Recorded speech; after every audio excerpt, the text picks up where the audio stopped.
Hey everybody, welcome to another episode of Smoking on That Gas podcast. I'm your host, John Gus. One of my favorite people is joining us today, Britnii Soo. Britnii, thank you so much for joining us. Welcome to the show. Thank you. I'm glad that the title elicits laughter because that's the point is it's, I love hip hop. I love that culture. It's that pump up stuff. And then we're not smoking on gas, but we're going to gas each other up. Maybe later. Maybe. Everything's possible. It's Friday. I don't have anything else to do other than this. So we're going to do it. I really want to just dive in, Britnii, with, I think that when you build something like you've built, everyone gets the opportunity to see the finished product, but they don't really see everything that went into it. So that's what I really want to dive in is let's just start with, hey, you're here, but it probably didn't go smoothly to get there. So whatever that looks like, let's talk about some of that. Oh, geez. How far back do we start? Well, I mean, we can start back to I was on the website and you just talked about the motivation for starting the yoga standard as Britney's brand. And I think that when you are going to set out on a new venture for yourself, the power behind it is really what is contagious and draws people in. So can you share some of that story with us? Yeah. So I started yoga just because I wanted to lose weight. Sure. And somebody told, I had taken a yoga class in a gym and I was like, not for me. I'm a squirrel brain. This is not for me.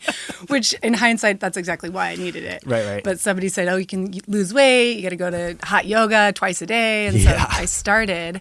And I don't know if it was my first or second class, but I was it was a dark room and I was laying on my stomach right towards the end of class. And then I was just crying but in a good way. It's letting all of this suppressed emotions out. And so it was really powerful for me. I was actually, I'd gotten back together with my ex-husband. Okay. And it was very tumultuous. How long ago are we talking about years wise? We're talking 15 years maybe. Okay. I'm guessing. Okay. I don't like to talk about my age. No, I'm just kidding. I mean, you're 25, 26? 38. What? I was 23, so. I just turned 38 also, so I'm 21 for the 17th time. Let's go. Yeah, yeah, totally. Sometimes we're that way. So I got kind of a healthy addiction to it because I was partying a lot and drinking and snorting away all of my problems. Is that allowed? Of course, yeah. Be you, yeah. This is what I want to get into. So this is perfect. Yeah. So different kind of snow, Yeah. So I got really into it, and I was just starting out as a hairdresser at the time. So I was sweeping hair and washing hair, and one of the clients was a yoga teacher, and she was saying you should do a teacher training. I'm like, I can't even get my heels to the ground and down dog, and I'd only been doing it a couple weeks, but she saw that I was really into it. And prior to that, I was since high school, I've always been into self-help, personal development. I failed psychology 101 in college, but I knew I was into it. Yeah. And so we were just talking about all of this stuff, and she said, oh my God, you have to do teacher training. Cool. And it'll either show you that you need to leave the relationship or it'll make it better. Interesting. Yeah. Wow. Okay. And so that was my motivation really to do the teacher training, and it was just crazy life changing. And then I didn't teach for 2 years because I was terrified. Which I want to pause right there. Yeah. That is what's so interesting. And that's one of the things when we were doing our teacher training, you shared that with us and it was you see you today. And I'm just that's bullshit. There's no way that could have existed. So that's why I wanted to have you on and talk about that, because I think there's people out there that are I believe in this. Maybe I want to do this, but I don't really see it for myself. So the fact that someone showed a light onto you that brought you out of the shadow, so to speak, that's incredible to see the transformation of where you're at today versus starting there. Yeah. Well, I think, when I did the teacher training, in my heart, I was I'll be good at this. I used to be a cheerleader, I'm good. And then when it came time to practice teach, I already told you this, but. Tell me again. Yeah. Came time to practice teach. I had my little 3-minute segment memorized. It was just amongst my peers and we were all super close. And I went to the front of the room and I just couldn't remember what posture was next. Totally. And I looked at the lead trainer, I looked at her and she was encouraging me you got it. And I'm bitch, just tell me what's next. And so I just turned around and put my head on the wall and then just cried. And I think they waited for me to come back and there was no coming back. So that was a little imprint of lowercase t trauma. And then I just held on to it and I didn't, I was teaching was not for me. And the only reason why I did it, why I ended up teaching, was I did this meditation one time, and it was like, visualize a golden nugget and find your purpose. And at the time I was not a meditator, but in that, it was like, my golden nugget was to teach yoga. And I'm like, shit, I got to take another teacher training. Yeah. I mean, that's so crazy, because it's like, I don't think when anybody looks at like anything you're involved with, or like your spirit, your energy, like I don't think they see anybody that's timid or scared. So like, just to hear that, I think that's so encouraging for other people, because when we got into class together, like that was me. Like I was fucking terrified, you know? And I got into it like, basically like, I did it because I was like, reluctantly, I'm like, I want to support Carly. Like, I think I can learn a lot from Britnii, but like, I was definitely going to like grit my teeth through it. And I was just like, the first day I'm like, I threw my back out. Yeah, so I'm like wobbling into class, and I'm just like, what am I doing here? You know? So, you sharing that just softened the mood. It softened the energy. And then it's like, in that expansive state, I'm not in a place of fear. Yeah. So it's so fascinating to hear that that's how it started for you as well. Yeah. Well, it's such a good reminder. I was just talking to my mom about this yesterday, because I didn't have any idea at that time that that was going to be part of my story that was going to help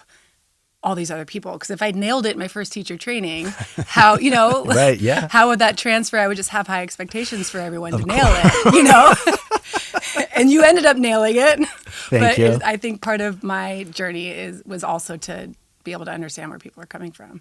And I'm glad that you said that, because I touched on this with Jessica, and I was talking to a friend about this last night, is like, when you're going through the tough things, it doesn't feel good, but it's like, looking back, I'm so grateful for all of the things that I just came out of, because I can empathetically relate to another individual. Yeah. It's like, I don't like the pain that I went through, but if someone comes to me about, hey, I'm going through a divorce or whatever that looks like, it's like, I just got through that. So like, let's go. Yeah. And you relate in a different way from that. So like, being able to bring that experience in, because to be completely candid, like nobody, no, I'm going to speak it like very specific. Nobody likes somebody with no chill, you know? So right. the humanness, like that is like one of my favorite things that like about being in class. Like if a teacher screws up, it like shows their humanness. And then right. It's like, okay, like it's relatable. And now I'm more present in that moment, versus just like feeling like I got to do this and I got to do this and everybody's watching me, and like, oh shit, I just screwed up my warrior 2 and I hope they don't pick on me, you know? So yeah. Creating that kind of environment, knowing that it came from, I mean, that is like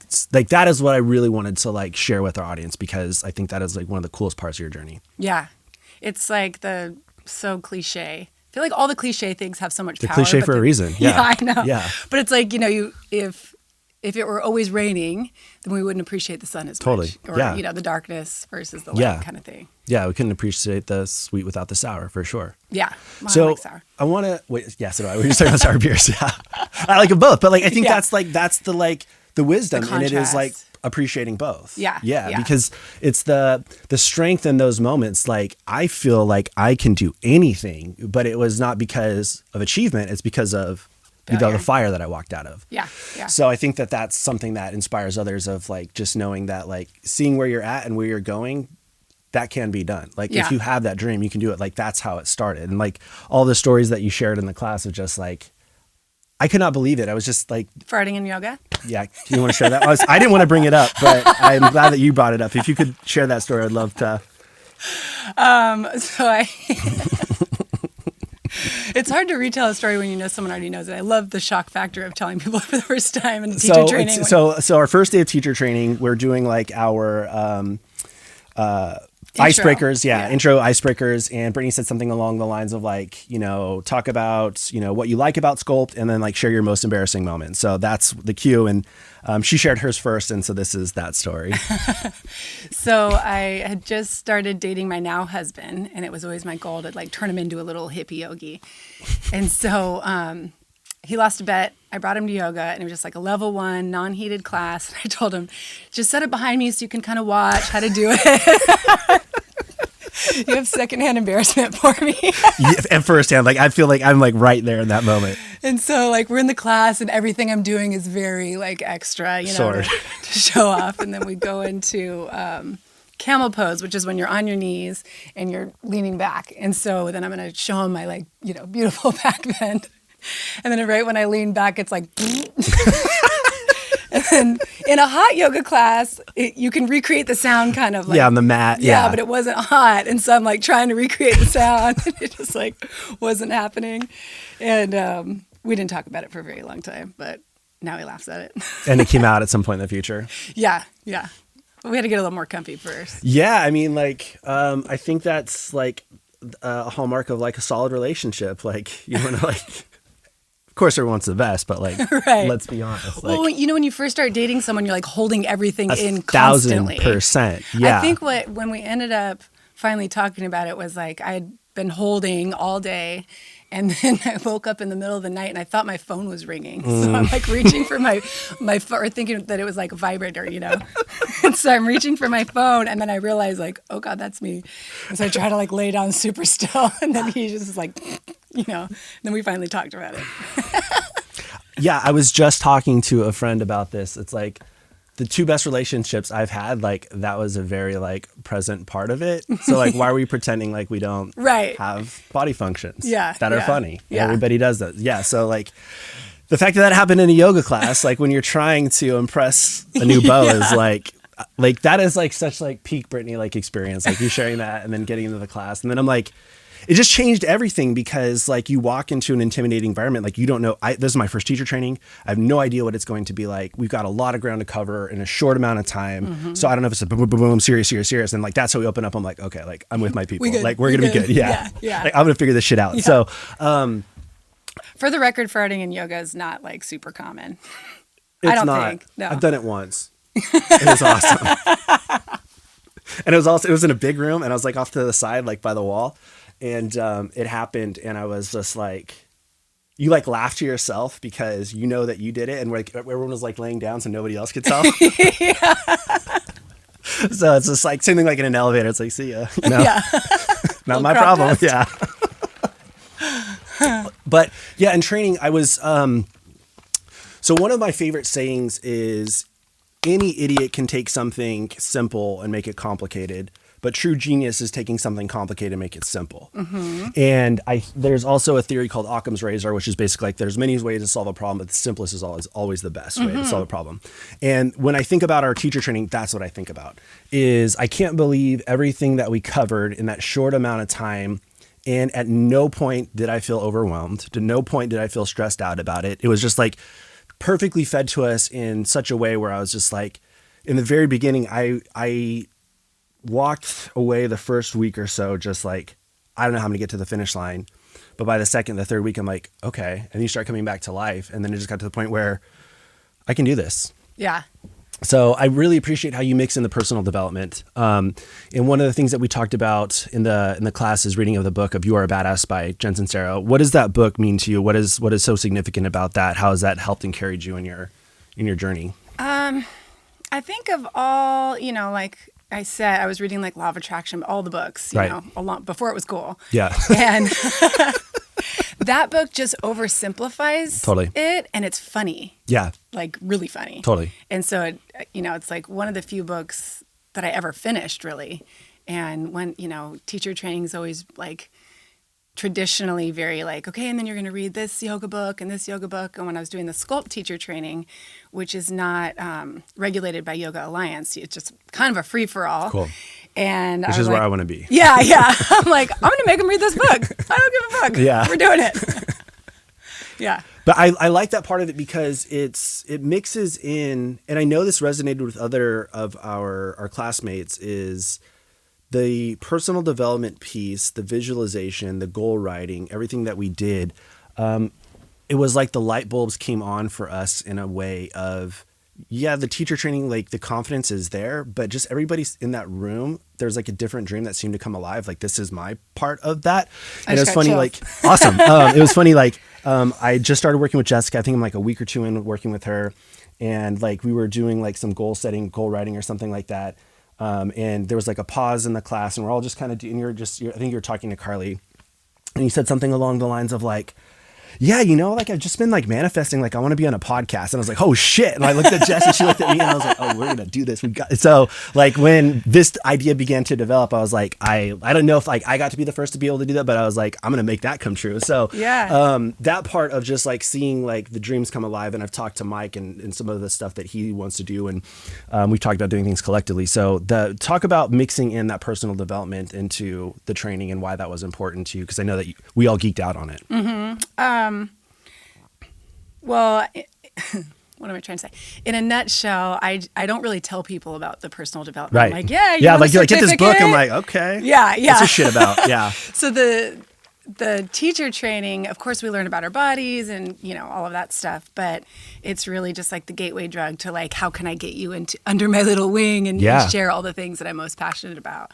And the reason why I think it's major, like a huge component, is because the reason why I couldn't teach, in my first teacher training was because I had all of these internal wounds, like the collection of all the times I was laughed at, talking or all, it's like all the suppressed, I'm sure Jess talked about all this, but all the suppressed emotions.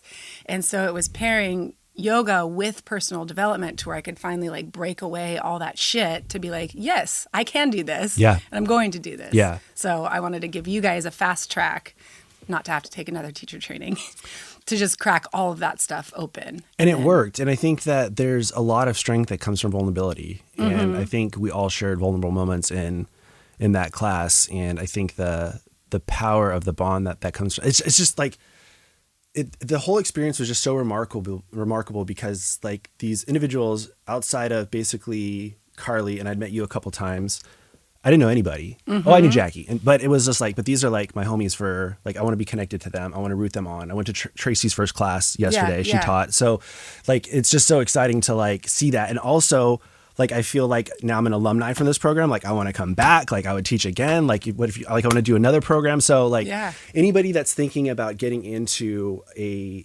teacher training, like what would you share with them as to like, I'm scared? For them being scared?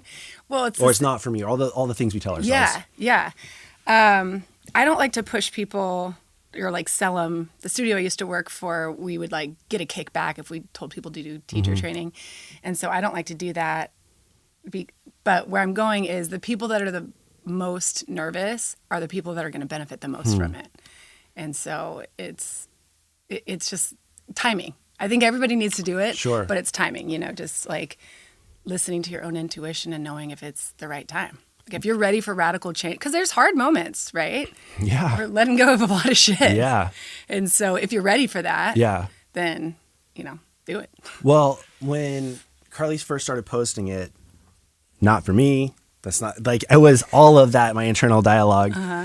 And like the timing of it, I was like, dude, like, what else are you going to do? Like Sundays are a challenging day for me. So I was like, that'll get you to like do something on Sundays. Like you get to be around people, get to be around community.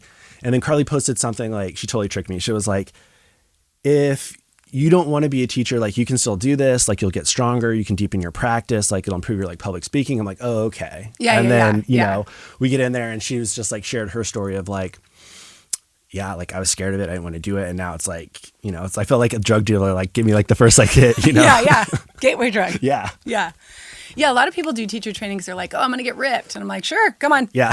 Whatever. You'll get all the things. Well, and I did, it was funny because like the week before I took one of your classes and I died essentially. And I was just like, I brought that shame into it also. Cause I'm just like, I could barely finish her class. Yeah. Like she probably thinks like, oh my God, like this guy's going to be in my class. Like all the things that like go on in your head, so. Yeah. I also want to talk about, and you and I have talked about this privately, but the reality of when you actually go for something in your life, I think the romantic idea is that everything falls into place, everything's wonderful. And then in the book, she talks about when you decide to ascend to that next level, everything falls apart. Shit hits the fan. Seemingly everything falls apart. So can you share about in your own journey of on your way to where you're at now, all the things that hit the fan? So I moved up here to SLO with my husband, and the whole thing was I just didn't want to do hair anymore. I wasn't passionate about it, and I just wanted to teach yoga.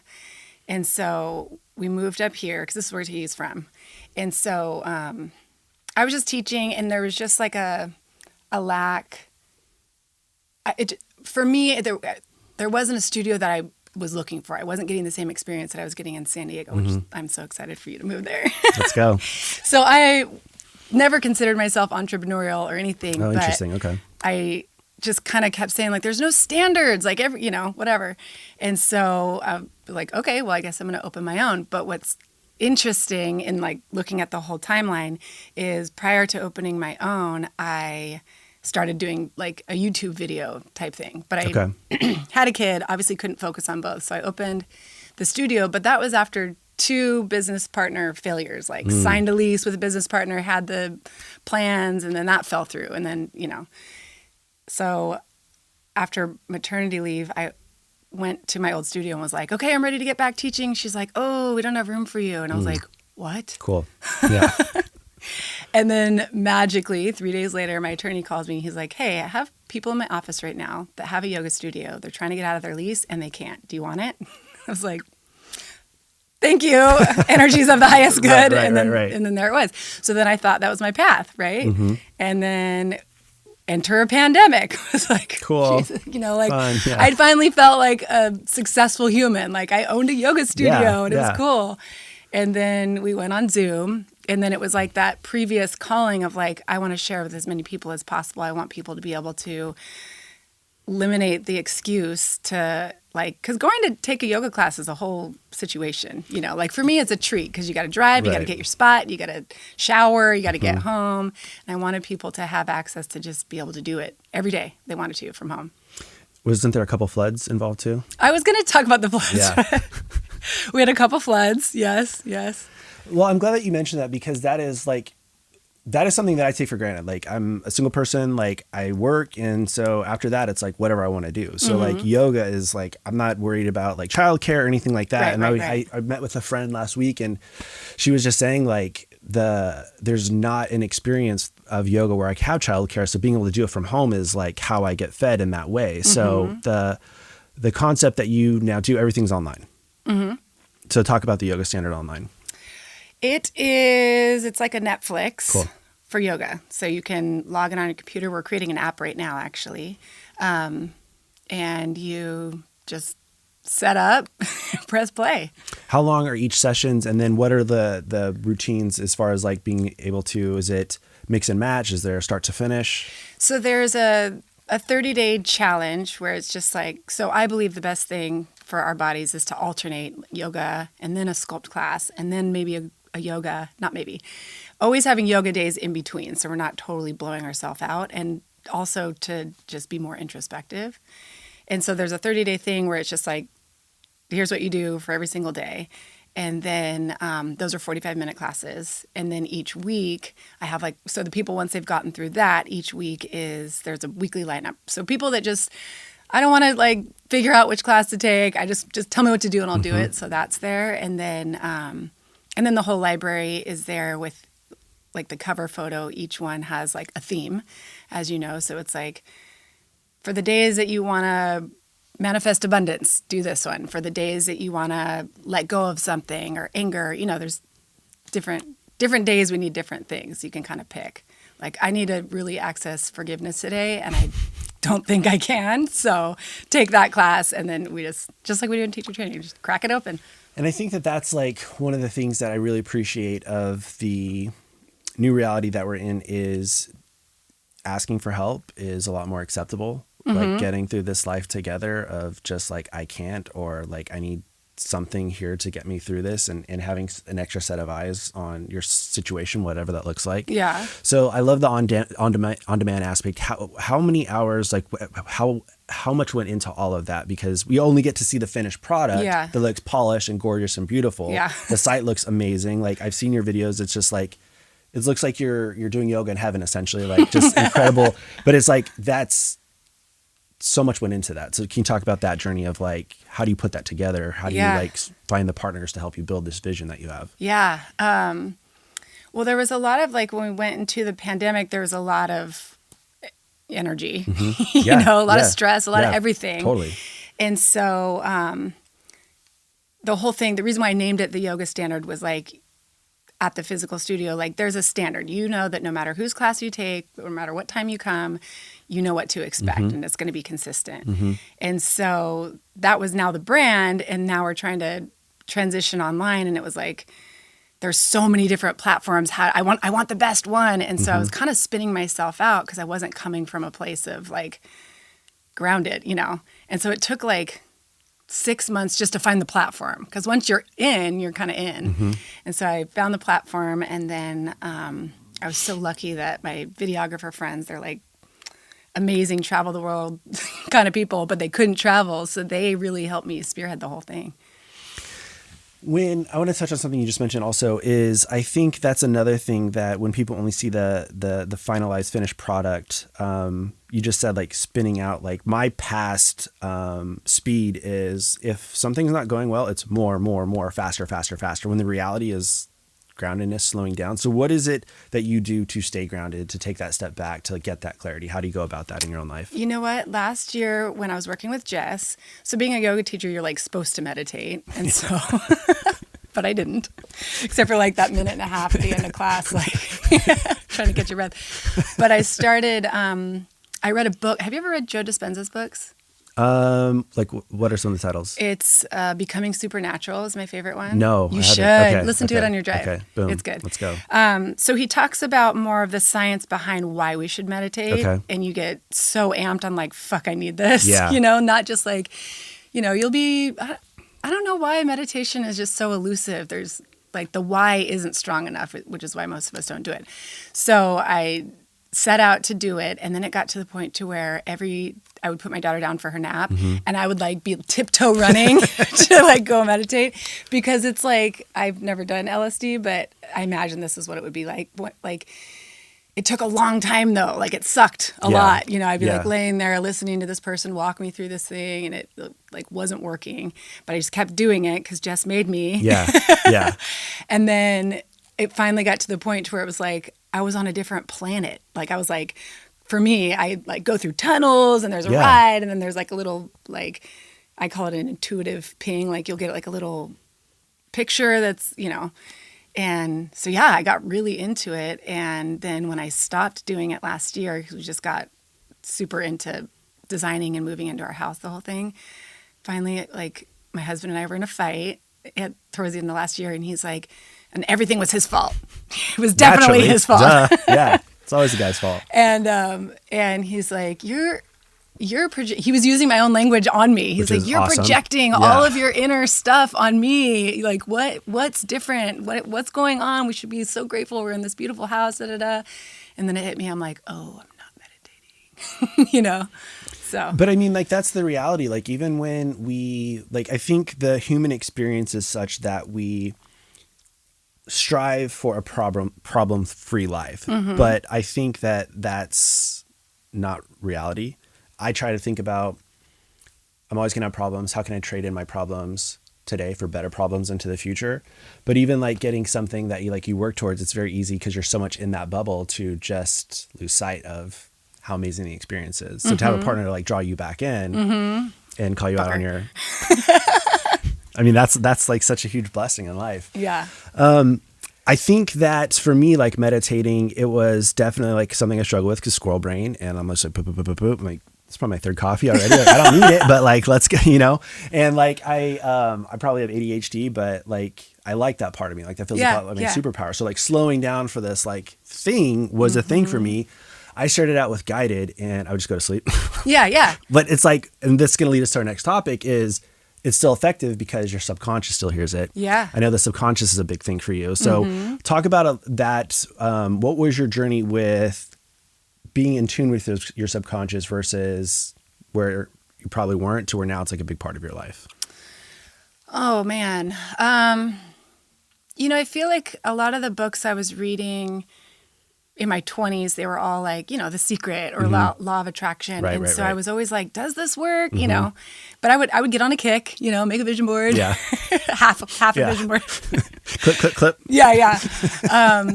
And it wasn't, I don't know when the shift was, but like I said, I was always interested in psychology. So it was like just reading so many things and then starting to recognize, and Jen Sanchero's book is probably a big part of it, because it was like, okay, so we're not asking for rainbow unicorn poop to show up, right. We're talking about like 95% of our brains that we have access to, but we have to consciously tap into it. Otherwise, we're just going to be in the same loop. So I think understanding the why was what I needed. I think that's important, because I think that you want to be in flow. And for me, my struggle was just like, I want this so bad, and it was like, I know this works. Like, where are you? But like, it doesn't come in that space. It's in the, in addition to meditating, what else are the things that like bring you like the downloads, the hits, the intuition? Intuition's kind of new for me, actually. I always kind of thought that there was like psychics and non-psychics. And intuition has been coming in strong for me the last few years. And obviously yoga is just like a 2-for-1. You're working out, you're breathing, all those things. But meditating, tapping. Have you ever done tapping? I've done tapping. Yeah. Tapping. I forgot about tapping. I've done tapping. Tapping's so rad. Tapping. What else? Like, remember we did some qigong? Yeah, that's fun. Yeah. I don't know. I just do all these like different little things, and I think the collection of all of them is like purging, like letting go of stuff, and then like being present is. You can only get access to your intuition if you're present, Very much so. Yeah. And I think the reality of the release, like creating the space for something to show up in your life that often looks better than what we could have anticipated. We're like holding on to the detachment. One of my favorite things about your theory and philosophy, and like something that's really served me well, is your concept of little me versus big me. So I would love for you to dive in and share with the audience what that is, how it came to be, and how it serves. Yeah. So we hear in all the books and all the things like your ego. And it has always been elusive to me until it was described in this way. So ego versus higher self, right? And so ego just has so much charge around it, because it's like, you think about like the tank top dude at the beach, right like over there, bro. He has a big ego, and so we use that as a label, but we all have an ego. And it was explained to me as, it's like a traumatized child. So it wants everything to stay the same because it doesn't want to relive those traumas. And so unless we step into big me, which is like the evolved adult, grounded but excited and joyful, and the way I do it is just talk. Like I'll close my eyes and I'll visualize myself like stepping into the highest version of myself, which is another cliche, but just like big me, like what is the best version of me want to say to the little me? And it's usually like, I got this. We got this. Because we want to, like, people talk a lot about like getting rid of the ego or killing the ego, but we need the ego, because the ego is the only thing that's going to keep us from crossing the street when a car is not going to, So it's there for safety, but when it's in overdrive, it takes over. Like, I'm not going to do that. You can't do that teacher training. And it's like, this guy over here is your ego. Yep. You can't do it. You're not in shape. You're too shy. And then the big me is like, and your big me stepped in, Well, and I think that's like what I really want to share with like the audience is that, when you're doing your thing and you're in class, that's what we see. But you like shared, like I'm a nervous wreck going into classes, even though I've done this 1,000 times, and then you get to that place. So that was really encouraging for us. And my favorite part of how you explained it to us is little me gets to be a part of this. Yeah. Because I think that's so much of the like, we want to be egoless. Ego is the enemy. Like push it away. Yeah. And all that does, it's like the screaming child just is going to get louder and louder and louder. But they want your attention. Yeah. And you bring it into the place of like, this behavior served to protect me in the past. We're safe. Yeah. Like we can turn the volume down. Like you get to be here, and this like higher self of us gets to do something that you try to protect us from, but watch. Yeah. You get to be on display for this. I got you. Yeah. I got us, And like, I think if like, getting rid of the shame or turning the volume down on the shame is naming it, And we went around the room and it was like, what is little me saying right now? And it'll be like, I got to share this with everybody in the room right now. Like, and I think mine was like, it's it's going to be like on full display, like that I sweat more than everybody in the room combined. So like, I'm worried about that. And then it's just like, you hear that and people laugh. And then all of a sudden it's just like, I'm accepted. Wait, but can we tap in on when you went to teach your class and you're up there and you were big you was so present, and then you say, you walk over to your mat and you squeeze your shirt out. I was like, towel off, grab some water, drench out your shirt. And I have this, like, when I'm in class, like, I want to share the experience of like my mat always looks like a murder scene of just like, and I don't know. It's weird because the amount of yoga that I've done, like you would think that, and my like,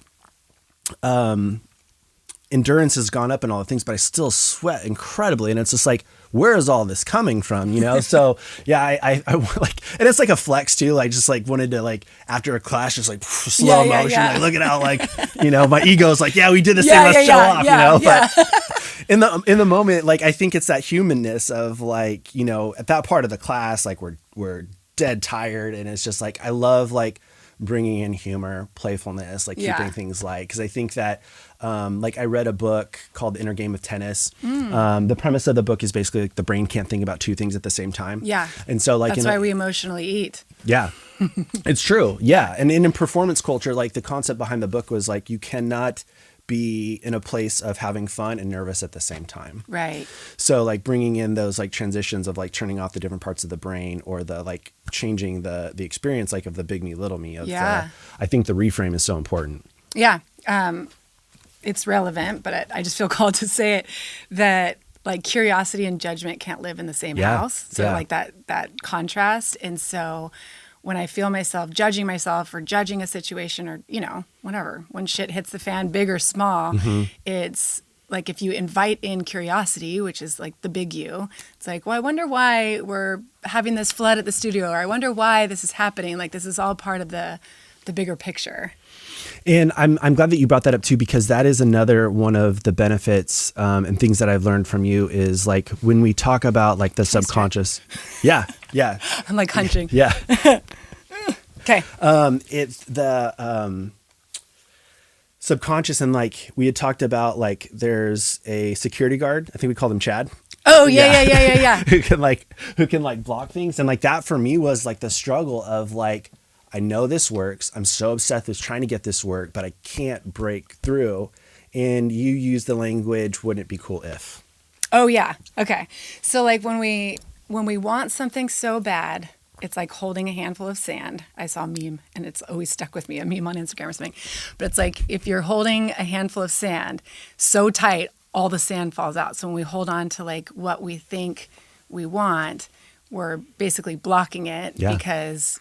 And that is my issue always, because it's like, I want this so bad, Same. Yeah, I know, we share that. So that's where I forget your question, but that's where the curiosity comes in for sure. Because I think when you're trying to manifest something or create space for it, they say it's like, think of it, hold it, show it gratitude, release. Right. And that part, I'm like, can't do that. But there's just something about the like. Oh, the Chad. Yeah. The Chad. Yeah, like the Chad of like, yeah. Okay, we got to tell him what the Chad means. Yes.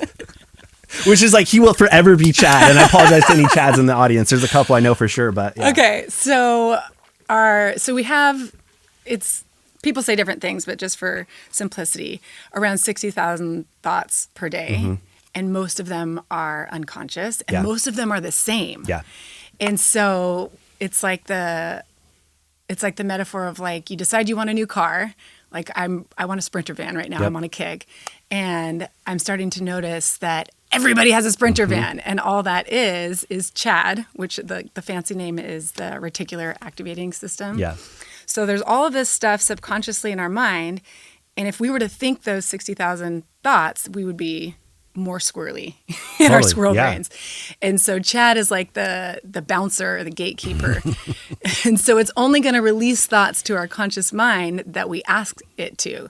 So if we think that everyone is a crook, or, like my grandma, bad. My grandma kind of has this tendency, then your Chad is going to show you, it's going to prove it right, reinforce it. Prove your theory. So if if you tell your subconscious mind, like, this is what I really want, it's going to show you more things, more Sprinter vans, but also more ways to make it happen. Yeah. Like all the creative little whispers come in when you make it a point of like, this is something that I really want, whether it's a car or a partner, you know? Yeah. And I think it's the healthy detachment to the idea. Like, I just love the, like, wouldn't it be cool if, like, I see it, I can feel it in my body. Right. And then it's just like letting go of the grip of, you know, being in the place of, and Jess and I were talking about this yesterday, like, when your hand's like this, you can't receive. Right. So, you know, you're opening yourself in that way. And like, that's the like missing piece of like when I'm doing my journaling, like, because little me will I didn't show bring up journaling. Yeah. Journaling's major. Yeah. So I'll be journaling, and little me, like, I'll write something, little me will be like, ha ha ha, fuck off, you know, like,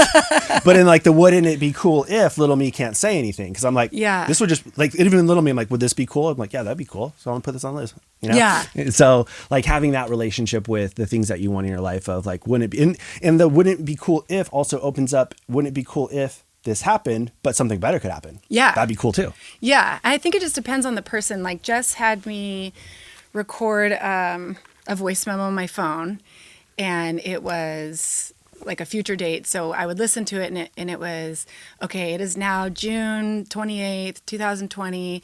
And I have, you know, all of these things. And little me was like, how the fuck is that going to happen? You know, so it was, for me at the time, I felt like it wasn't working, because every time I would listen to it, little me would just like, totally, I'm going to take this over, and no, that's not possible. Yeah, self-sabotage. Yeah. And so what I realized, you know, I love going through my old journals, and it's crazy because it's like, in one of my old journals, I was like, I'm going to buy my mom a white Jeep. I didn't buy it for her, but she does have a white Jeep right now, you know? And so what worked for me is, oh, it would be cool if this, you know? And so that's how this podcast happened, because I was sharing with you guys, if that, like, writing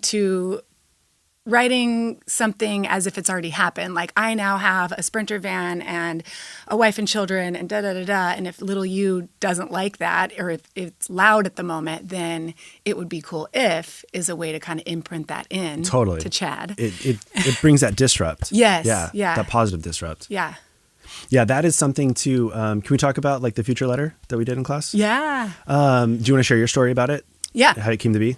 So in my, I think my first teacher training, she had us write a letter to ourselves, and then she kept them and she shipped them out in 6 months. And so my letter to myself was like, hey, you're probably, no, so it must have been my second teacher training. I was like, hey, you, by now you auditioned, you're teaching classes. What else was on there? I can't remember. And then another thing, it was when I was kind of newly dating Zoli, and he's 3.5 years younger than me. So he was still like fresh out of law school wanting to party. And I was like getting ready to turn 30 and going through that like clock is ticking kind of thing. Yeah. And so I wrote about him like, I really hope things work out with Zoli. He's such a cool guy, or, you know, da-da-da-da. And that was 2013. And then she sent us the letter, and all of that shit had happened. And so part of the power of writing a letter to yourself is subconsciously, you're going to make sure that shit happens, because now you just put it on paper and you know that thing's going to come in the mail, or you're going to reopen your journal because you set an alarm on your phone or whatever. And subconsciously, you just make it all happen. I've had a lot more success with doing that. Like I shared with you before the podcast, I've never been like a very big like vision board person. But yeah, like writing, there's something powerful about like pen to paper that just like really, like, I went through something last year, and leading up to it, I was really nervous about it. And in my journal, and I don't know why I picked this word, but in my journal, I wrote, such and such will work out in such a way that I will get a satisfactory result. And that's what I put in my journal. I forgot about it. We're all dying to know. Yeah. So what such and such is. Such and such is something that I can't really talk about. Okay. But at the end of the situation, when I asked like, what about this can I share? The person told me, you can say that you received a satisfactory result. Oh, wow. Isn't that wild? Yeah. Yeah. So I'm just like, holy shit, I got to do more of this stuff, you know? So, so like, there's like a lot, and like, it's just like cool to like be in this, like allow the big me to dream, you know? I was talking with a friend yesterday, and she was sharing an idea that she has, and she's just like, but I don't care about this. I don't care about this. And I was just like, but I think that's where part of the reason I'm creating the podcast, and part of the reason I feel called and compelled to do this work is, if that vision is strong enough, you can't miss it. Right. So can you talk about like the times where you're just like, I don't know how this makes sense, but it's like, cause like this what's so cool about this kind of stuff is like, it did not exist, but it started with a thought. Right. And then it's backed by action and feeling. And so yeah. talk about like what that's like for you. That's a really good point, because teacher training I'd never done one before. But I was in a good flow state, and I was living up here, and I just got this little whisper, that's what Oprah calls them. I really like that, but like a little intuitive hit, which I didn't know was intuitive at the time, of like, you can do a teacher training. And little me was like, okay, you've never done one, da da da da. And I just approached the owners of the studio, and first I approached the owners of the studio and asked if I could take over some 6 a.m. classes. And they said yes, because I wanted them to see, like, this is how I teach. I was really confident teaching, but not teacher training. And then after, I don't know how much time passed, I just said, I want to do a teacher training with you. And he's like, okay. And then however much time passed, again, he's like, let's do this. And so we did it together. How do you respond in moments like that where you kind of write the check and now you got to back it up? So what is that experience like to calm that place that tells you, what the F did we just sign up for? What did I just get myself into? Yeah. How do you navigate that? Man, I can tell you how to not navigate it. Yeah, let's start there. Like so much about how to have success is like failing over and over again, learning the ways not to do something. Yeah. So like, here I am writing this teacher training manual. I just found out that I was pregnant, and we didn't have AC in our house, and it was like thick of summer. Awesome. So I'm like, and there's a deadline. I do well with deadlines. Cool. I'm a master procrastinator. Same. And so, so I'm writing this manual and just trying, because there's some, especially because I do a yoga teacher training too, and that is regulated, and it's good that it is, because it just keeps the standards. They actually call it standards. And so they make sure that if someone's going to get a yoga training certificate, that they're actually learning about yoga. Right. Not reading You Are a Badass. Yeah. And so here I am writing it, because my first training was a yoga one. And little me was like, you don't know shit about chakras. You're just looking it up on Google, but you have to include it. Yeah. Or like, you can't use Wikipedia for this. Yeah. Right. Yeah. And so I was sharing that with a friend. And then it kind of became like, misery loves company. So she would ask, oh, how's it going? And I would just like unload all of my insecurities, which is, venting is good because you at least get it out of your body. And at one point I had said, oh, I should just copy this training manual and turn it in or something, like copy somebody else's. Yeah. And which I wasn't doing, but still, like the Wikipedia. The thought crosses your mind, of course. Yeah. Well, and her and I had taken a training together, and so I was like, God, I should just use all Peter's stuff. Yeah, right.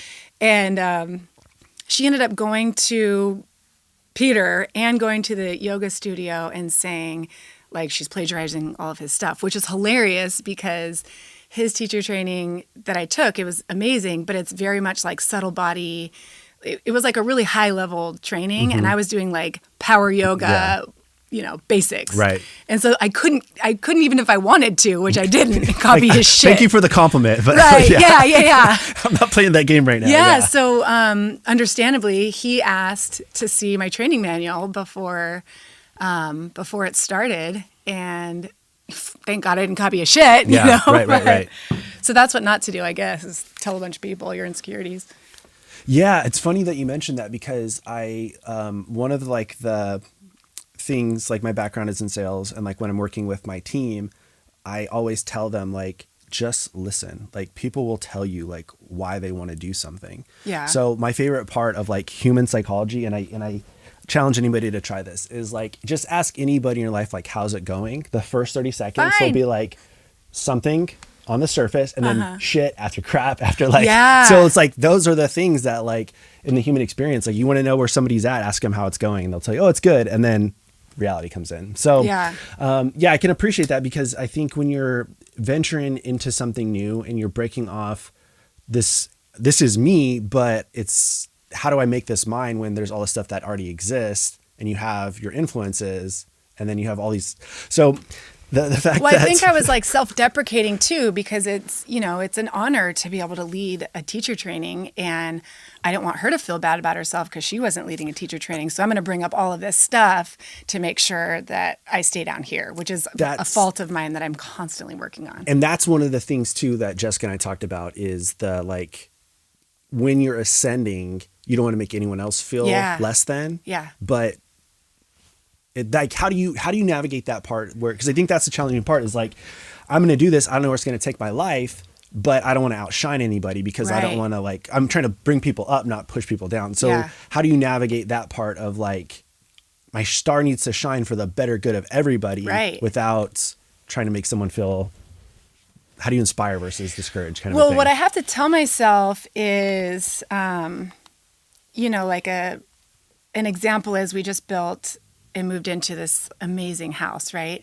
And I just did it the other day with Rachel at the studio. She said, "Oh my God, I saw your pictures." I didn't even post pictures of it at first because I didn't want, I don't know. I don't need to like floss my ego. Yeah, in this I'm always cool like, I don't want house. anybody knowing how nice my life is, Yeah.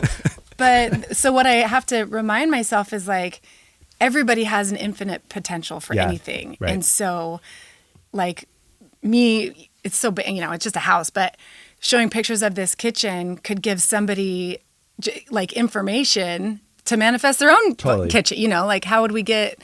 Everything is just data. Yeah. It's all just matter. Yeah. Like I had this conversation yesterday, and I think that the reality and what I'm about to say, I'm not meaning to be dismissive at all, but anything I've ever achieved in life is started from a place of like, if they can do it, why can't I do it? Yeah. Why not me? Yeah. And I think there's a lot of power in that. And I think when we're, putting our light under, a lampshade instead of just letting it burn bright, I think it actually has the adverse effect of what we want it to. Like the higher you go, the brighter you burn, like the more illuminating that is for someone like me. That's like, dude, like this is a person in my life. Like, look how awesome that is. Yeah. Like, I can do that too. Yeah.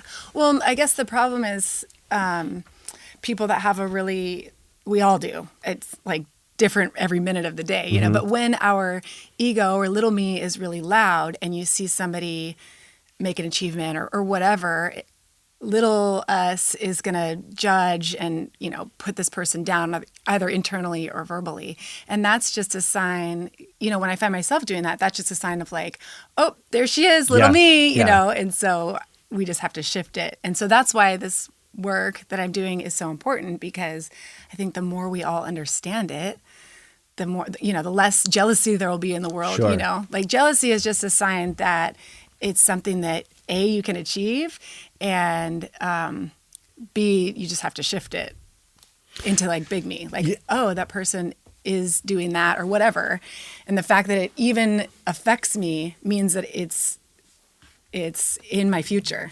Well, and I think that's another thing that like we had talked about with Jessica and doing some of the work with her of when those negative voices show up internally or externally, it says something about unless we're trained on it, we just let it sink in. Yeah. But so how does that, like when criticism comes in either internally or externally, how do you receive that now versus in the past? What does that look like for you? Well, when I receive criticism? Yeah. Like from somebody? Like a naysayer. Oh, what's funny is I was trying to I'm going to take a detour. Let's go. I was trying to make a manifesting playlist that were just all songs that could get me buzzing. Yeah. And my favorite song on the planet right now is Buzzin'. Which one is that? It's like 10 years old. It's 50 Cent and Man, and just the whole song is about buzzing. But anyways. Love it. Every single song that I would come across, most of them I should say, they all end up talking about haters and stuff. And I was like, gosh, I really don't feel like I have haters. Is that what it's like when you get bigger, but it's also, and maybe it is, I don't know the answer to that, but it's perspective.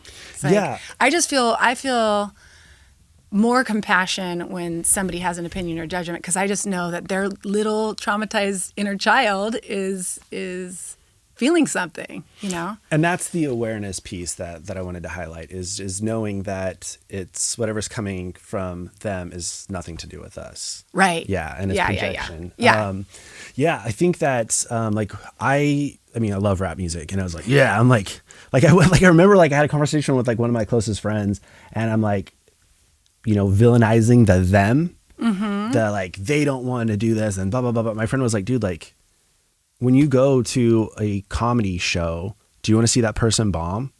He's like, anytime like you are, seeing somebody give a speech, do you want to see that person eat shit? He's like, no, you want to see that person do well. Yeah. So that was like a whole like perspective shift. And like in my own like encouraging, like that's like one of my favorite things to do when someone's nervous is be like, everybody here wants to see this go well. Yeah. So just know that like everybody here is rooting for you. Yeah. And so like taking that perspective of like, even the people that don't want to, like, that may not be wishing you well, like they're still paying attention. Right. Like whatever you do, be undeniable at it. Yeah. So like that type of attitude and like the just like the shift and the reframe of the, being aware of it versus like, how do you accept that energy? Cause I'm moving away from the place of like, oh, I'll prove them wrong, Right. Because I'm like over here doing all this shit and they're not even paying attention anymore. Right. Yeah. So that serves nothing. Well, the ego thinks that everything is about them. Right. Like a little kid. Yeah. I have a almost 4-year-old, and she thinks because up until you're 8 years old, everything is subconscious. Right. And everything is ego. Yeah. So,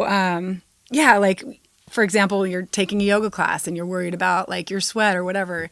And nobody gives a fuck about your sweat. And if they do, they're not in their big me, Right. Yeah. So it doesn't matter anyways. Yeah. That I was talking to Jess about that yesterday. Like I used to get so self-conscious, like being on my mat. And then it just dawned on me one day, like the hour went by. Nobody I had gives a fuck zero about you. They give a fuck about them. About what everyone else is doing. Yeah, exactly. I'm glad you brought up Phoenix. I think that's your daughter. And one of my favorite parts of class is you would share how, we're learning about the subconscious, and then you have this like real life experience and example of under 7 years, they're just walking consciousness. So like my daughter thinks she's a cat. We're a cat right now. Like that kind of creativity, like is mind blowing. So, can you share with some of the things that like you've shared of like, I want to be so intentional of, cause that's the other thing with when you're achieving, I think that there's the fantasy idea of this is all I'm going to dedicate my life to. No, you've got a lot going on outside of just this vision. And so can you talk about like what that means and what that looks like and how you're trying to take what you've learned and improve like her experience versus, trying to troubleshoot some of the things you had to learn later in life? Yeah. Oh man, there's so much. Because, for example, fear of public speaking is a big one for most of us. And that comes from I would say a cocktail of experiences in your life, a lot of them younger that we don't even remember. And it can be so small, but it unless we get rid of it, right, it just continues to compound. And so with her, it takes a long time. It takes a lot longer to parent this way. I'll try not to go off on too much of a rabbit tail, but when she's feeling something, rather than telling her like, stop crying, stop screaming, you're fine, all of those things, I just have to sit there and I just let her feel it all, and like the tantrums and stuff. She's like getting them out of her body. And if I were to like hush her or whatever, tell her to stop crying because it's hurting my ears, then she's just internalizing that experience. She's not letting it out. So that's why remember we did before we taught, we did like the shaking. Who let the dogs out? Yeah. That is our adult version of like getting things out of our bodies. So that's one thing that I do with her. And then the other thing I do, because her imagination is wild. And so when we lay down to go to bed, right? So when you're trying to manifest something you want it to come with a positive emotion. And so that's one of my favorite times. My favorite and least favorite times is putting her to bed because it's kind of hard. But because she likes to drag it on. But we'll lay in bed and we'll visualize what we want, and we get into like all the little details. And so I have her little tiny hands like touching my face. She goes, "Okay, so what do you want?" And I'll tell her, "Okay, and then what color? And then how does that feel?" And so I'm like buzzing and telling her all of the things that I want to, all the things that I want Chad to show me more of. Yeah, right, right. And and I just want her to trust her imagination. And I think she manifested something. Well, let's talk about that. Yeah, because I think that's like,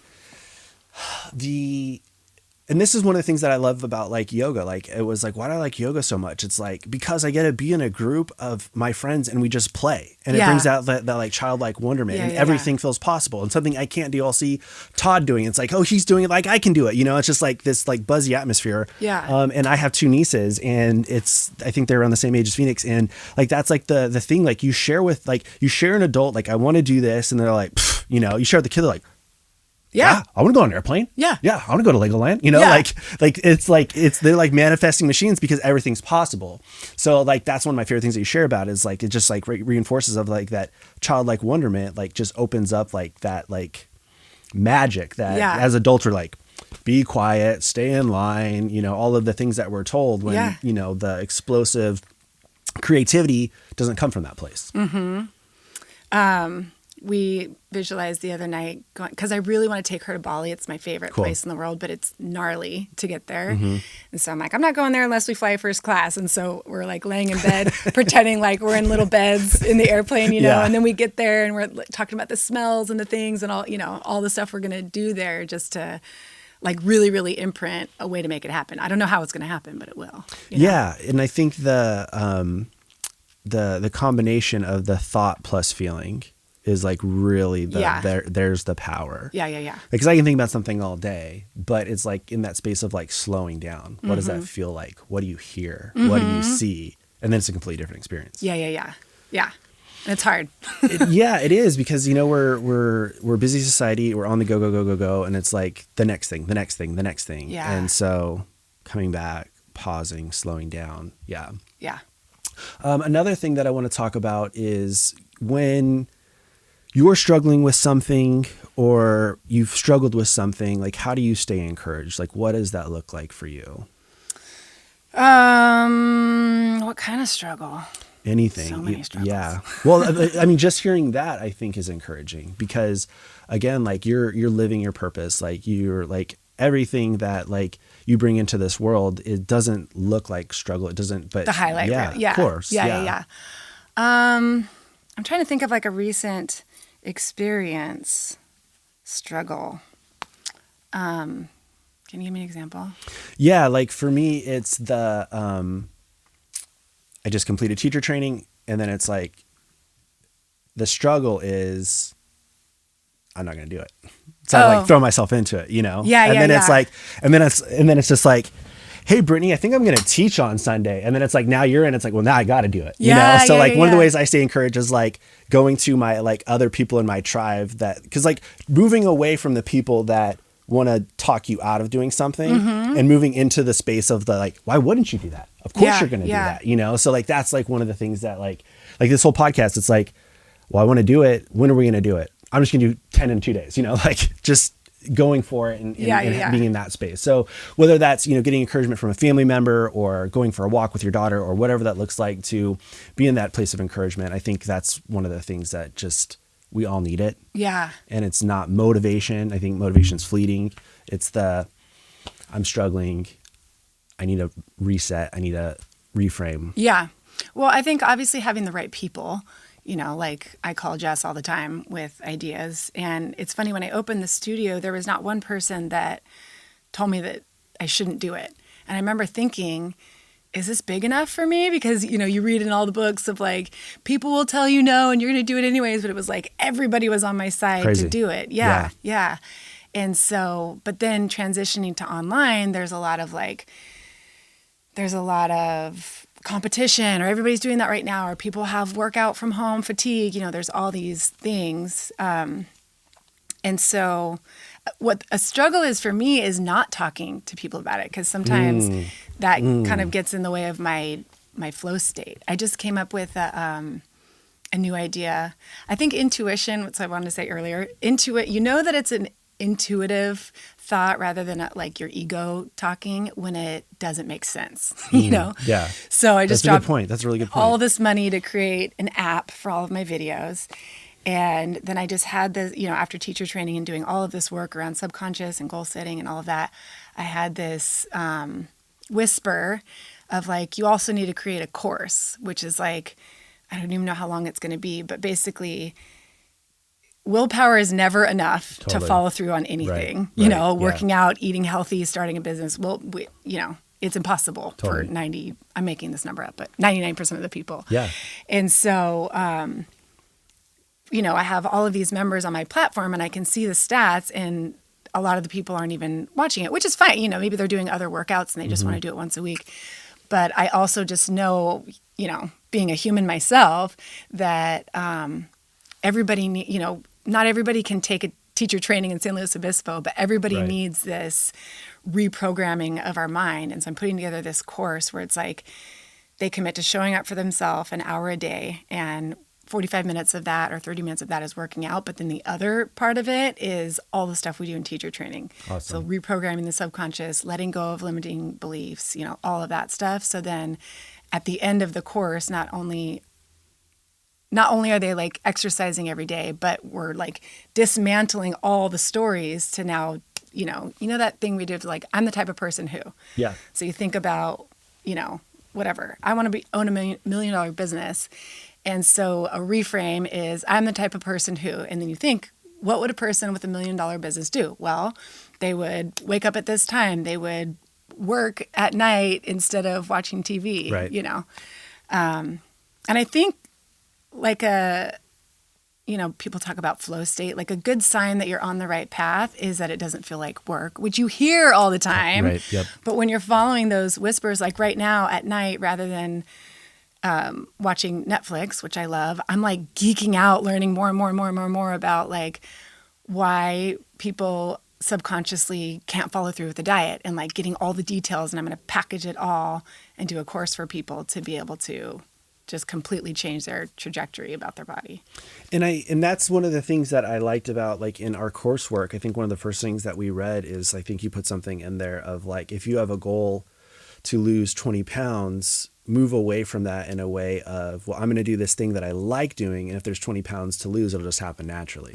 Right. So you're not Yeah. fixating on the thing. You're, and Yeah. I just noticed that in my own space, because I think, as guys, like, we think about body image quite a bit. I don't think we think that we do as much as we do. And so you're in that place. And I seem to be in a better place health-wise when I'm just like, I'm gonna go to yoga.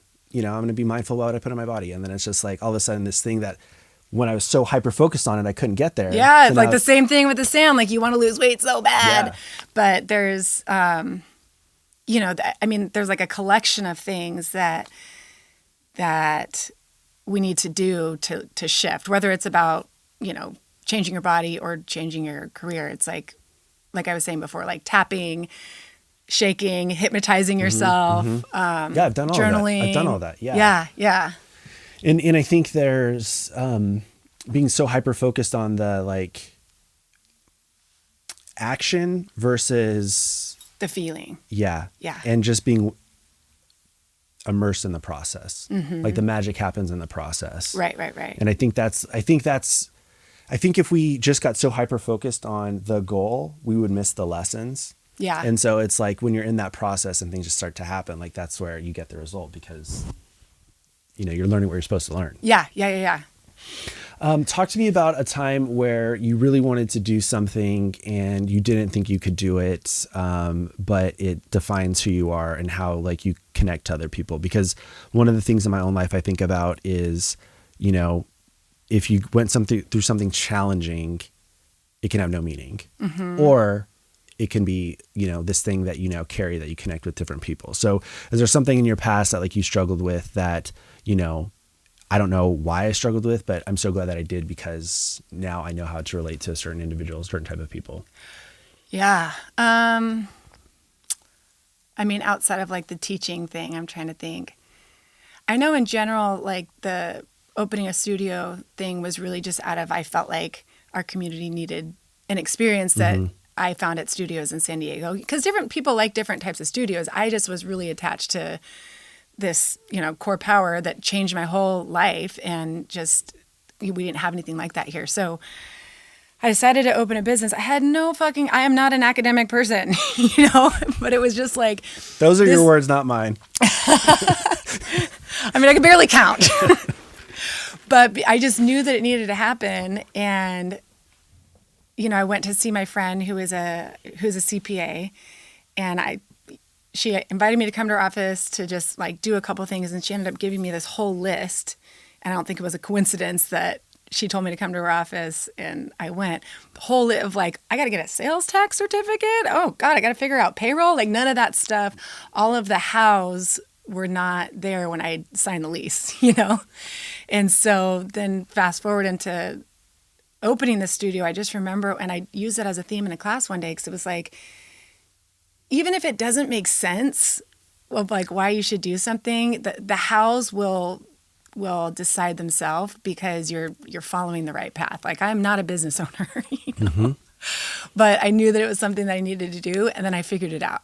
Yeah, that's what I wanted to like really get into is I think about the person that's like, I got to do this. I don't want to get a business license. I don't know anything about this. And it's just like, that's that self-limiting belief that just like, you know, traps them from creating the magic they're supposed to create. Yeah. I mean, I was like going to get Phoenix was 3 months old and she had acid reflux. So the only way that she would not cry, and she's got a really powerful voice, was if she was eating. So I would have like the thing draped over me and I'm standing in line to go get my sales tax certificate or whatever the fuck it was. Like I'm like stuffing her, you know, she's like way overeating, breastfeeding, just so I can like get through this line and do it. But like in hindsight, I would never do that. I would not want to do that again, but I was just in the right state of like, no, this is just what I need to do. Yeah, those are the moments that like I call like that. This is my life, you know, where you have to have a sense of humor about it because it's like, because those are the things that happen where it's like you have this new idea, the shit starts to hit the fan, and you can push up against it, or you can have like a sense of humor about it. Like, and that it's like, but like that experience right there makes that story so much better than it's like, well, you know, I had nothing to do and she was at the babysitter and I waited at the DMV for 4 hours and twiddled my thumbs. Like, there's no like fun in that. Yeah. But like, I think, but it's important. I think what's important for people to remember, because I'm learning this about myself, is that I don't think everyone's like this, but I know a lot of us are. A master suppressor, right? So I internalize all of this stuff to be this like positive, outgoing person, and then eventually it bubbles over. And so, you know, just having different tools to make sure that you're getting that stuff out, because my tool has always been through talking, and like I said before, it doesn't always serve you to just like unload, and it's not, you know, like people. They might want to hear your bullshit because misery loves company, but like, is that for the highest good? I don't know. So true. Just having different tools, the meditation, breath work.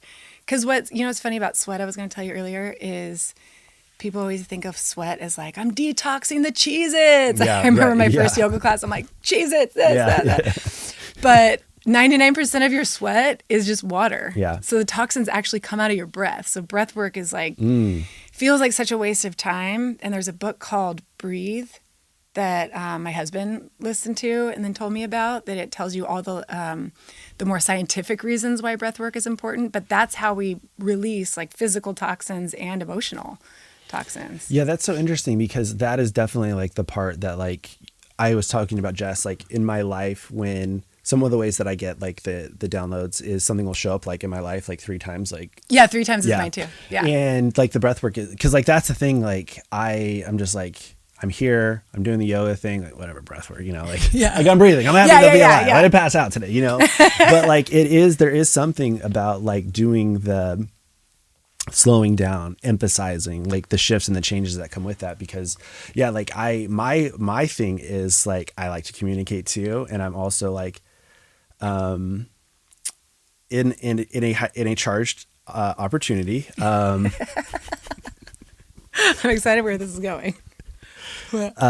Everything that happened, like I won't say anything, and then it's just like boom, I'm opened up, and it's like, here's everything I don't like that you did. Oh, like, yeah. And like partners or friends will be like, why didn't you say something then? Right. You know? And I'm just like, because I just want to like, and this is another thing that I'm moving away from, is just feeling like the world, I can only show the world like my best. Right. And it's in that like space of like, you know, nobody wants to get unloaded on like that. I don't like it. Like, what am I doing? You know? So like healthily being able to process it. And then like Justin and I talked about setting boundaries yesterday of like, what that looks like. For me, it's just like, sometimes I'm just like, I don't feel good about how this is going to, like, just what is about to come out of my mouth. I'm trying here, so right. Yeah. like that helps with the just emotional and verbal. Here we go. Yeah. I mean, that's a good thing. You just gave me an idea to remember of like, what does the big me want to say, Yeah.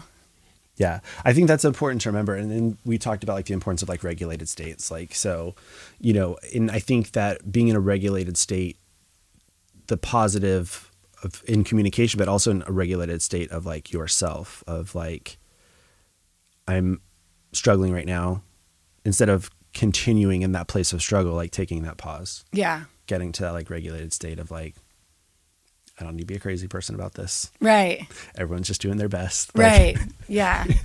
I think it all boils down to like, we take things personally. Yeah. Did you read the 4 Agreements? Yeah. I read that chapter quarterly, Yeah. because I'll recognize that I'm taking things personally. And I like the way he said, taking things personally, these are my words, not his, because I can't remember verbatim, but it's like the most selfish thing that you can do, because you actually think that everything that they are projecting is all about you. Right. When in reality, it's all about them. Yeah. So like, get over yourself, Yeah. Yeah. And I think that helps with staying in that place of regulation, of knowing that like, it's not about me. Mm-hmm. So much comes back to like, it's not about me. Yeah. And how can we do our higher good if we're constantly fixated on what's going on over here? Yeah. I can't hold space. I can't be in that place of, if I'm constantly thinking about the things. I want to talk about the person, and I'm sure you've seen this, like the person that's coming to a class for the first time. Mm-hmm. They're scared. Like, what does that look like? What would you tell that person? Or like, I try to encourage people like, oh, I'm not flexible. Like, just get to your mat. Like, just get to your mat, So how do you encourage people that like they see you, I want to be a part of this, but I'm not I'm not this person. Oh, like I'm not a yogi kind of thing. Yep. There's I'm going to bring up another meme. You can tell I like memes. It says, saying you're too inflexible to do yoga is like saying you're too dirty to take a shower. Yeah. I mean, that's a good point. Yeah.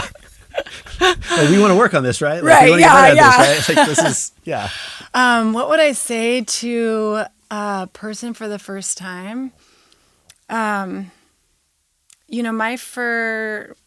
first powerful yoga class, I should say, was an evening class. It was dark, thank goodness, because I thought that yoga pants were just like leggings. And it was in the era where we would wear, like the long sweater dresses with the leggings underneath. Right, so like I rolled up to yoga with my leggings on, and they're like fully see-through. Awesome. But it was a dark class, and it was really slow. And so I wasn't, they call it Warrior 2, like Warrior 2 when you're like, all the shit comes up. Am I doing this right? Yeah, everyone's looking at me. So it my being... knee over my ankle. Yeah. That was really helpful for me. But obviously, like knowing the basics, doing stuff at home is, the best way to get over the hump of like, especially with all the I'm not a huge fan of Sanskrit. I like it, but to go take a class and you're like, hutita hata bata ta bata ta, and you're like, yeah, like I'm glad that you said that, because like my experience with yoga has changed so much in such a way where, and this is one of my favorite things about you is like, and you said this in class, is like, there's a place for you here. Like, there's a place for you here. Like, no, we need more of this. Like, I'm so glad guys are in this class. And so, because I think we can tell ourselves like, no, I'm not this type of person. And you brought in the energy of like, why can't you be that person? Or why isn't this for you? Yeah. So bringing that type of energy, because I'm trying to do my part. And part of the reason I'm doing this podcast is for like, trying to encourage men, to prioritize their mental health, their emotional health. And like yoga's been so instrumental for me in that. And like, so I walk in this class and it's me and one other guy. And I'm just like, another space of like, what am I doing here? Right. But I was never like made to feel that way. And then even when I was like, Britnii, I don't know if I can do this. Like, what are you talking about? Why wouldn't you? This would be so fun. I'm like, then there's just a whole different reframe. Yeah. And I went from like little me, got to Yeah. take a seat because it was encouraged by you looking at big me. And I couldn't see that yet. Mm-hmm. Yeah. I was going to say Joe Rogan, like a couple of years ago, I think he did I didn't even listen to it, but he did a podcast on yoga. And I feel like my studio got flooded after that, you know, like brutes that were like, okay, I guess I got to do yoga. Joe Rogan said it was cool. Let's do it, you know? Yeah. Like it's interesting because I had a moment in class earlier this week. I haven't told you the story. This is one of my favorite stories. So I go to like, I just started taking like power classes and like I'm standing up and I'm like, we're doing our forward fold and I see that first bead of sweat drop and like we're warming up. I'm like, this is going to be a long hour for me. And then up in the front of the room is a guy in like a t-shirt and like slacks. He's got dress slacks on. And I'm just like, feeling like so little because I like am gonna like slip and slide over my mat and sweat all over the place. This person's up here hitting like every single thing and I'm just like, you know, freaking out. And then it's like, okay, he's a teacher. And he became one of my friends. And then it's like the story changes and shifts. Well, why was he wearing slacks? Is it the same thing as me wearing leggings? No, I think it's just like the way that you get comfortable practicing in certain things. They were Lulu slacks, but but from over here, I just saw like this dude walked it off the street, you know, right. where it's slacks. I mean, I did see one person show up in jorts. I'm like, what's going on here, homie? You know, like, so I don't know. I will never be able to fathom that. But the crazy thing is, and I think this is like what's so funny about like life is this was a class. It was my last class at the studio before I take off, and I was in that position. I was at the front of the class. I was in the thing. And it's just like, I went there because I wanted to like be close to the teacher because it's like, hey, this is our last moment together. But like, there's something very symbolic of like, I started here with all this bullshit. And now I'm over here and I didn't even think about it or realize it. And like, how cool is that? Yeah. Just like sitting at the front. Yeah. It's such a thing. Yeah. Or just like the transformation of like 13 months, I wasn't even doing that. Yeah. And now this person that I was so intimidated by, I built that up in my head, but like now I'm in that position and it's like, what's the difference? Like not a whole lot. Like, so I think we can build things up in our head that intimidate us from like taking on the things when the reality is like, there's so much value to showing up. Well, that was like, that thing that we did when we went around the circle right before your guys' first class. And it was like kind of acknowledging both, like what does little me think and what does big me think? And so when you acknowledge the little me of like, little me notices that I'm the only dude in here with the like mat this thick, you know, because then you have a Pilates mat. Little me feels like I'm going to sweat too much, you know, like acknowledging it first, you know, it's like AA, I think. Is that like acknowledging there's a problem or whatever? Right. But then asking, what does the big me feel? Yeah. And I think that like being in the studio of, you know, where I started to where I got to, one of my favorite things about the transition is just my self-talk has changed so much. I used to be very critical of myself and now I talk to myself in a much kinder, nicer way. I remember I was trying to do, I think I was trying to do like handstand and it was at the end of class. My body was just fatigued. And I think in the past I would have told myself like, you got to train harder, blah, blah, blah, blah, blah. But in that moment of like, I just like was like received this like download of like grace of like, dude, you couldn't do any of this shit this time last year. Like, look how far you've come. Yeah. Like that serves so much better. So have you had any experiences with your self-talk of like little me is just running the roost and just always criticizing versus the switch in how you talk to yourself? I mean, little now? me shows up all the time. Like I lose my phone probably 7 times a day. Like I straight up have my old phone always plugged in. That happened to me yesterday and today, and like 3 times in 2 days. It never happens to me. I'm like, we're doing this again? Yeah. And then I found it. It was like on my chair. I'm like, why would I ever put it right there? What inspired me to set it down right there? My husband's like, you just need to always have pockets. And he's so good about like paging my phone, but I have my old phone plugged in just so I could do the find my iPhone thing because I'm like trying to find it. And I'm really hard on myself because it's just like, what the fuck, you know? But then what I do for that is like, okay, my subconscious mind knows exactly where it is.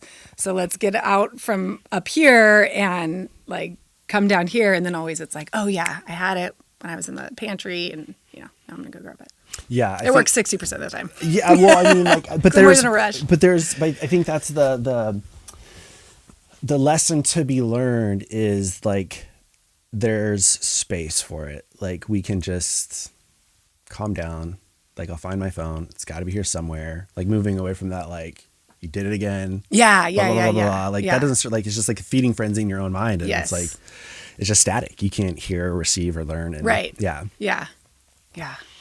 So before we wrap up, I want to just get from you, like anybody that wants to work with you or get involved in any of your programs, like what's the best way to go about doing that? So my on-demand is always, it's always there. So you can practice anytime. And all of that info is at theyogastandard.com. Cool. And then that just has like meal plans, upcoming events. That course will be on there. Very cool. That's what I was going to say earlier. This course, it's like, do I need to now create a whole nother program when I just paid for this app and now I got to figure out this new way to do a course where people can check in every day and be accountable and, get hypnotized and all of that stuff. But it's like, I just know that I need to do it kind of thing. But anyways, that's all on my website. Yeah, I think, I'm glad that you said that, because I think that, again, like we think success is linear and sometimes it's messy. Yeah. Like, and you could be finishing something on this end that you've perfected, and then you're the student over here trying to figure out something new also. Yeah. And I think that it's that contrast and the fluctuating between the both is like, I think that's healthy. And I think that's what comes with these breakthroughs too. Yeah. We forgot to say what Phoenix manifested. Yeah, let's talk about it. Yeah. So one day it just dawned on me like, oh, I need to teach her how to manifest, before she loses it. Because that's the whole thing as adults is that we're trying to unlearn all the bullshit. Right. And she's still going to be fucked up and going to have to learn her own, ways to work through. But so one night I was like, well, let's just do it as an experiment. So we laid down and she was really pissed because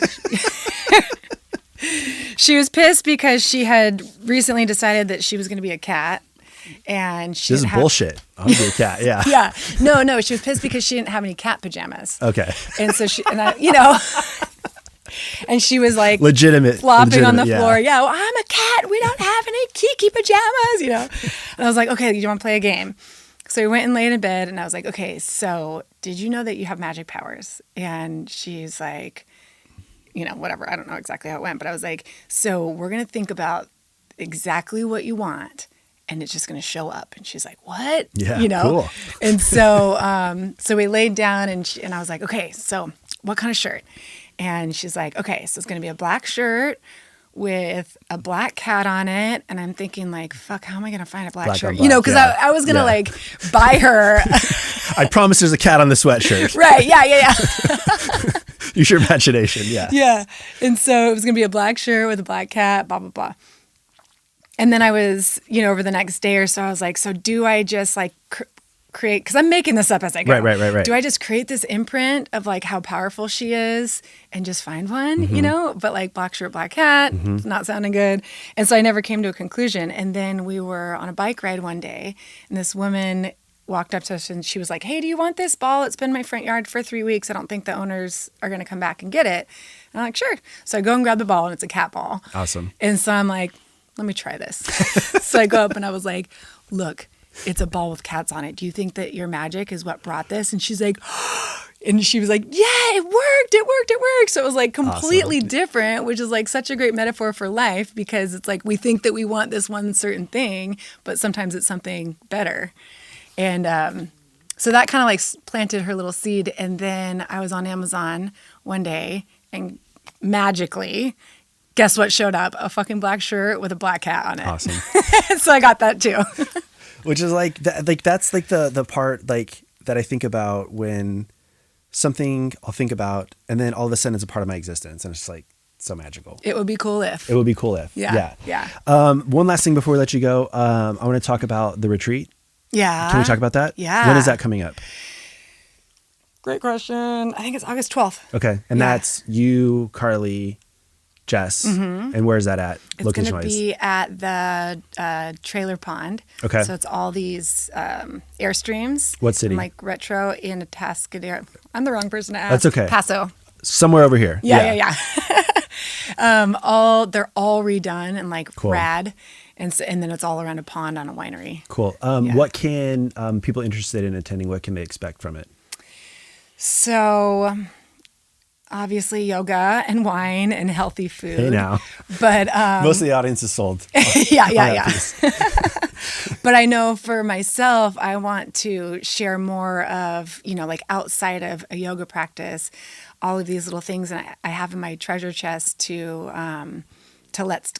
let stuff go so we can be more magnetic in what we're attracting. And then also to reprogram, like create new neural pathways in our brain. Yeah, To change it up, you know, because Yeah. we're on this hamster wheel of reoccurring thoughts. And you can do that. Yeah. That is like my favorite part of Yeah. like some of my own reprogramming is like my brain's different. Like I'm different. Mm-hmm. Like, yeah, like I'm a different person. And like the ascension, it's wonderful. But it's all started from the curiosity. Yeah. Yeah. Yeah. Where can we find you on the socials? Britnii Soo. So it's BRITTNISOO. So it sounds like Sue, and I say Sue a lot, but Wonderful. And then anybody that wants to sign up for the website, they just go to the website and they put in their info. it was a Wonderful. 2-week free trial. 2-week free trial. Cool. And then you can do $20 a month or sign up for a year for $100. That's it. Well, right now it's half off, depending on when they're listening. Well, maybe we can throw a promo code in there yeah. at some point. Yeah. Britnii, thank you so much. Anybody that gets the opportunity to take a teacher training with Britnii, it was better than I could have anticipated. I was really nervous, and I taught my first class. I'll be teaching more. It's not something that I saw myself doing. Yeah. And now it's like what they all say. It's in my DNA. It's Yeah. like and like the difference too of like teaching this versus like teaching a different yoga class. Like I did not care for sculpt. And now I it's didn't like, either. I only took a Yeah. sculpt teacher training because I'd already done a yoga one, and it seemed silly to take another. And so I was like, well, I guess I'll do the sculpt. And then it's magical how something I didn't think was for me is actually like unlocked this. Like, no, this is part of me like, moving forward. Hey, it would be cool if It would be cool if I traveled and did teacher trainings. that would be so cool. I think that was like the first thing I shared with you. I was like, selfishly, like, of course I want to like help get other men into this, but like, what if I did retreats? Yeah. What if I could just like go on vacation and Yeah. hang out with my friends, Yeah. doing yoga all day, cooking out, hanging out by the pool or beach Totally. or wherever. So, Yeah. Well, Britnii, thank you so much. I really appreciate you. I'm so glad our paths crossed. Thank you for coming in today. Yeah. This went so incredibly well. We got everything we could have hoped for. I was like, I know, like some I of know, the I stuff. know. I'm I'm glad like, we I'm didn't not plan. gonna bring it up, but if she brings it up, we're going. The so fart? yeah. Nothing breaks an ice breaks like a fart. Like, hey, you want to find a partner? Fart on that first date. See how it goes. Right. Yeah. So thank you very much, everybody. Thank you so much for coming in, tuning in, downloading it. Anything that came out this way that you want to drop in the comments that resonated with you, please do so. Share with friends, family. We're just trying to build everybody up on Sunday nights and help everybody transition into their week. We'll see you next time. You.